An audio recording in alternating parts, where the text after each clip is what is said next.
வயநாட்டு நிலச்சரிவு பாதித்த பகுதிகளில் விமானப்படையின் ஹெலிகாப்டர்கள் மூலம் மீட்புப் பணியானது நடைபெற்று வருகிறது. நிலச்சரிவால் மண்மேடாகி போன பகுதிகளில் விமானப்படையின் ஹெலிகாப்டர்கள் மூலம் தற்பொழுது மீட்புப் பணியானது நடைபெற்று வருகிறது. வெள்ளம் பாய்வதால் பல இடங்களுக்கு மீட்புக் குழுவினர் செல்ல முடியாத நிலையில் தற்பொழுது ஹெலிகாப்டர் மூலமாக மீட்புப் பணிகளானது துவங்கி நடைபெற்று வருவதாக கள தகவல்கள் தெரிவிக்கின்றன. பல்வேறு பகுதிகளுக்கு சாலை வழியாக செல்ல முடியாத நிலையில் தற்பொழுது மோசமான வானிலையால் நேற்று ஹெலிகாப்டர் செல்ல முடியாமல் இருந்த நிலையில் தற்பொழுது இன்று சற்றே வானிலை சீராகி இருப்பதை அடுத்து தொடர்ந்து ஹெலிகாப்டர் மூலமாக மீட்புப் பணிகள் துவங்கப்பட்டிருப்பதாக தகவல்கள் தெரிவிக்கின்றன. அது தொடர்பான காட்சிகளையும் பார்த்து வருகிறோம். இது குறித்தான விவரங்களோடு களத்திலிருந்து இணைகிறார் எம்முடைய செய்தியாளர் அருண். வணக்கம். எந்தெந்த பகுதிகளில் ஹெலிகாப்டர் மூலமாக மீட்பு பணியானது துவங்கப்பட்டு இருக்கிறது? தற்போது வரை மீட்பு பணி எந்த அளவு துரிதப்படுத்தப்பட்டு இருக்கிறது? ஏன்னா நிலச்சரிவு ஏற்பட்டு 24 மணி நேரத்தை கடந்தாகிவிட்டது. நிலை என்னவாக இருக்கிறது? நிச்சயமாக கௌதமி, இன்று 2வது நாளாக இந்த மீட்பு பணியானது இந்த பகுதியில் நடைபெற்று வருகிறது. குறிப்பாக இந்த சூரல்மலை, முண்டக்காய் இந்த 2 பகுதிகள் தான் அதிக அளவில் பாதிக்கப்பட்ட பகுதிகள். இந்த பகுதியிலிருந்து தற்போது வரைக்கும் சுமார் 150க்கும் மேற்பட்ட உடலாக தேடுதல் பணியானது தீவிரப்படுத்தப்பட்டிருக்கிறது. ராணுவத்தினர் நேரடியாக இந்த மீட்பு பணியில் ஈடுபட்டிருக்கிறார்கள். சுமார் 2000க்கும் மேற்பட்டோர் இந்த மீட்பு பணியில் ஈடுபட்டிருக்கக்கூடிய நிலையில இந்த பகுதியை பொறுத்த வரைக்கும் பார்த்தீங்கன்னா நாம் நிற்கக்கூடிய பகுதி இந்த சூரல்மலைக்கு அடுத்து இருக்கக்கூடிய பகுதி முண்டக்காய். இந்த 2 பகுதிகளிலேயுமே நேரடியாக சென்று அனைத்து பகுதிகளிலேயும் இந்த பேரிடர் மீட்பு குழுவினர் இந்த தேடுதல் மற்றும் மீட்பு பணியில் ஈடுபட்டுக் கொண்டிருக்கிறார்கள். ஒரு சில பகுதிகளில் இந்த மீட்பு குழுவினரால் செல்ல முடியாத ஒரு சூழ்நிலை வருகிறது.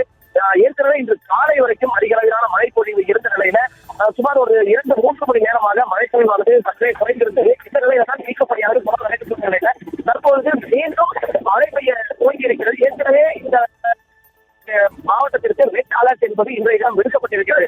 இந்த சூழல்ல மக்களால், அதாவது இந்த மீட்பு குழுவினரால் எந்தெந்த பகுதிகள் எல்லாம் இன்று மீட்பு இந்த பணியை மேற்கொள்ள முடியவில்லையோ அந்தந்த பகுதிகளுக்கு எல்லாம் நேரடியாக விமானப்படை விமானம் பணியை மேற்கொள்ள முடியவில்லையோ அந்தந்த பகுதிகளுக்கெல்லாம் நேரடியாக விமானப்படை விமானம் கோவை மாவட்டம் சூலூர் விமானப்படை தளத்திலிருந்து ராணுவ விமானமானது வந்திருக்கிறது. இந்த ராணுவ விமானம் மூலமாக எந்தெந்த பகுதிகள் எல்லாம் யாரேனும் சிக்கி இருக்கிறார்களா அல்லது யாரேனும் உதவி வேண்டி நிற்கிறார்களா என்ற அடிப்படையில் அவர்கள் இந்த விமானப்படை மூலமாக இந்த கண்காணிப்பு பணியை மேற்கொண்டு வருகிறார்கள். தொடர்ந்து மீட்பு பணியிலும் இந்த விமானப்படை ஈடுபடுத்தப்பட்டு இருக்கிறது. ஏற்கனவே விமானம் அதற்காகத்தான் விமானப்படை ஹெலிகாப்டர் இந்த பகுதி முழுவதும் சுற்றி கொண்டிருக்கிறது. ஒருபுறம் கேரள மாநிலத்தில் இருக்கக்கூடிய அனைத்து மாவட்டங்களில் இருந்தும் பேரிடர் மீட்பு குழுவினர் இந்த மீட்பு பணியை மேற்கொண்டு வந்தாலும் தமிழகத்தில் இருந்தும் தற்போது மீட்பு குழுவினர் இங்கே இந்த மீட்பு பணியை மேற்கொண்டு வருகிறார்கள். தமிழகத்திலிருந்து நீலகிரி மாவட்டம் கூடலூர் பகுதியைச் சேர்ந்த மீட்பு குழுவினர் இங்கு மீட்பு பணியை ஈடுபட்டிருக்கிறார்கள். அவரிடம் கேட்கலாம். சார் வணக்கம். இப்போ மீட்பு பணி என்ன நீங்க ஈடுபட்டு இருக்கிறீங்க? எந்த அளவுக்கு மீட்பு பணியானது நடைபெற்றிருக்கு சார்? நாங்கள் இந்த விஷயம் கேள்விப்பட்டோம்னா நேற்று காலையில் 9 மணிக்கெல்லாம் இங்கே வந்துட்டோம். இங்கே நம்ம செய்தியில் பார்த்ததில்லை. உண்மையால் ரொம்ப மோசமான நிலைமை. ஒரு ஊரே இல்லாமல் போயிருக்கு, காலி பண்ணியிருக்கு. நாங்கள் மொத்தமாக எல்லா ஏரியாவுக்கும் நாங்கள் போக முடியலை. தண்ணி ரொம்ப இதாக இருந்ததுனால 2 மணிக்கு தான் முண்டக்கைங்கிற இடத்துல மேலே நாங்கள் போனோம். இங்கே நாங்கள் ஒரு 3 போடி எடுத்தோம். ஒரு 2 பேர் ரெஸ்கியூ பண்ணோம். அதுக்கப்புறம் முண்டக்கைங்கிற இடத்துல போய் நைட்டு இருட்டின் காரணமாக நாங்கள் நிப்பாட்டி வைக்கும்போது 7:30 மணிக்கு நாங்கள் நிப்பாட்டி வைக்கும்போது 21 போடி ஒரு எஸ்டேட் லைன்ஸில் ரூமில் 2 ரூமில் 21 போடி நாங்கள் வச்சுட்டு தான் வெளியில் போயிருக்கிறோம். இப்போ மறுபடியும் காலையில் நாங்கள் ஆரம்பிச்சிருக்கோம். இன்றைக்கி இந்த பாலம் தற்காலிக பாலம் கூட நேற்று ஒரு 6 மணிக்கு மேலே தான், அது வரைக்கும் ரோப்பில் தான் ஆளுங்களை கொண்டு அங்கிட்டு கடத்தி விட்டது. மிலிட்ரியிலேருந்து ஒரு 10-200 பேர் வந்திருந்தாங்க. அவங்க அவங்களோட நாங்கள் அந்த ஆற்றை கடந்து மேலே போய் அதுக்கப்புறம் தான் முண்டக்கையில் போய் இந்த வேலையெல்லாம் நாங்கள் செஞ்சோம். ஒரு 21 போடி, ஆனால் எடுக்க தோண்ட வந்துக்கிட்டே தான் இருக்குது. அவங்களுடைய கணக்குப்படி நம்ம நினச்ச கணக்கிலெல்லாம் நிற்காதுன்னு தான் நினைக்கிறோம். ஏன்னா எந்த இடத்துல நோண்டனாலும் ஒரு குழியிலே நாங்கள் ஒரு இடத்துல மட்டும் 6 பேர் 7 பேர் போடியாகவே எடுத்தோம். நாங்கள் அப்படி மொத்தம் 21 பாடி நாங்கள் அந்த முண்டக்கையில் மேலே வச்சிருக்கிறோம். நேற்று சாயங்காலம் மீட்பு பணி இன்னைக்கு 2வது நாளாக தொடர்ந்து நடைபெற்று வரக்கூடிய நிலையில் இந்த மீட்பு பணியில் என்னென்ன மாதிரியான சிரமங்கள் உங்களுக்கு இருக்குது சார்? மீட்பு பணியில் மெயினாக ஒரு மேன் பவர் மட்டும் வச்சு செய்ய முடியாத ஒரு லெவலு அங்கிட்டு இருக்குது. அங்கிட்டு போனால் அந்த ஒரு வண்டி ஜேசிபி ஹிட்டாச்சு இதெல்லாம் மேலே போகணும். ஆனால் பெரிய பெரிய மலை மாதிரி இருக்கிற பாறைகள் அந்த இடத்துலலாம் அடைஞ்சிருக்கு. வீடுகள் உள்ளே போயிருக்கு. நேற்றுலேருந்து பார்த்ததில் வீடுகள் உள்ளே இருக்குது. வீட்டுக்கு உள்ளே நமக்கு போய் ஒன்றுமே பண்ண முடியாத ஒரு சூழ்நிலை. ஹிட்டாச்சி ஜேசிபி இதெல்லாம் மேலே இந்த இடத்துல அந்த இடத்துக்கு போகணும். இந்த வழி கூட போயிடலாம். ஆனால் அந்த இடத்துல பெரிய பெரிய பாறைகள் இருக்குது. மேன் பவர்னால் மனிதனால் செய்ய முடியாத ஒரு மிஷின் வச்சு செய்யக்கூடிய அந்த இதுதான். அதனால் அந்த அங்கே கொண்டு வரணும். பெரிய பாறைகள், பெரிய பெரிய பாறை, வண்டி போக முடியாது, ஒன்றும் பண்ண முடியாது. பெரிய மலைகள், மலை மாதிரி இருக்கிற பாறை ஒரே நாளில் வந்திருக்கு. அவ்வளோ பெரிய மழை வருங்கிறது நமக்கு பார்த்தாலே நமக்கு வந்து ரொம்ப இதாக இருக்குது. இந்த மீட்பு பணி வந்து இன்னைக்கு முடிவடையக்கூடிய வாய்ப்புகள் இருக்கா, இல்லை மேலும் நாட்கள் வந்து தொடரக்கூடிய வாய்ப்புகள் இருக்கா? இன்னும் எந்த அளவுக்கு என்னென்னலாம் தேவைப்படும் இந்த மீட்பு பணிக்கு?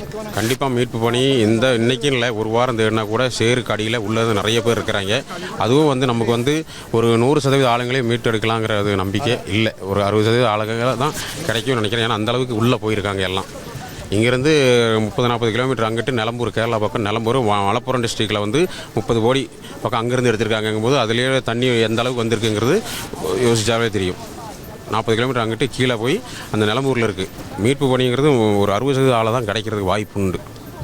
மீதி கிடைக்கிறதுக்கு ரொம்ப கஷ்டம் தான். எடுக்கணும்னா கிடைக்கிறதுக்கு ரொம்ப கஷ்டம். நான் அதை தேடினாலும் ஒரு வாரம் தேடிக்கிட்டே தான் இருக்கணும். ஏன்னா பெரிய பெரிய வீடுகள்லாம் அப்படியே உள்ளே போயிருக்கு. மேலே இருக்கிற அந்த மெயின் காங்கிரீட் மட்டும்தான் தெரியுது. அதுக்குள்ளே எத்தனை பேர் இருந்தாங்க, எத்தனை குடும்பம் இருக்குங்கிறது நமக்கு தெரியல. முடிஞ்ச அளவு நாங்கள் எல்லாரும் எங்களோட சேர்ந்து ட்ரை பண்ணிகிட்டு இருக்கிறோம். நன்றி சார். அதாவது தற்போது வரை மீட்பு குழுவினரால் ஏராளமான பகுதிகளில் இந்த மீட்பு பணியை நேரடியாக தங்களால் இயலவில்லை. கடுமையான ஒரு சிரமத்திற்கு இடையில் தான் தாங்கள் இந்த மீட்பு பணியை மேற்கொள்கிறோம் என்று இந்த மீட்பு படையினர் வந்து தெரிவித்திருக்கிறார்கள். இந்த சூழலில் தான் தற்போது விமானப்படை விமானமானது இந்த மீட்பு பணியில் வந்து ஈடுபடுத்தப்பட்டிருக்கிறது. இந்த மீட்பு பணியில் ஈடுபட்டிருக்கக்கூடிய இந்திய விமானப்படை விமானம் அனைத்து பகுதிகளிலும் ரோந்து போன்று தற்போது சுற்றி வரக்கூடிய நிலையில் எங்கெல்லாம் இந்த பாதிக்கப்பட்டவர்கள் இருக்கிறார்களோ அவர்களை மீட்கக்கூடிய பணியில் இந்த விமானப்படை விமானமானது ஈடுபடுத்தப்பட இருக்கிறது. கௌதமி, தொடர்ந்து அங்கு என்ன மாதிரியான சூழல் நிலவுகிறது, மீட்பு பணி எந்த அளவிற்கு நடைபெற்று வருகிறது என்பதை தொடர்ந்து நேரலையில் இணைந்து வழங்கியமைக்கு நன்றி அருண்.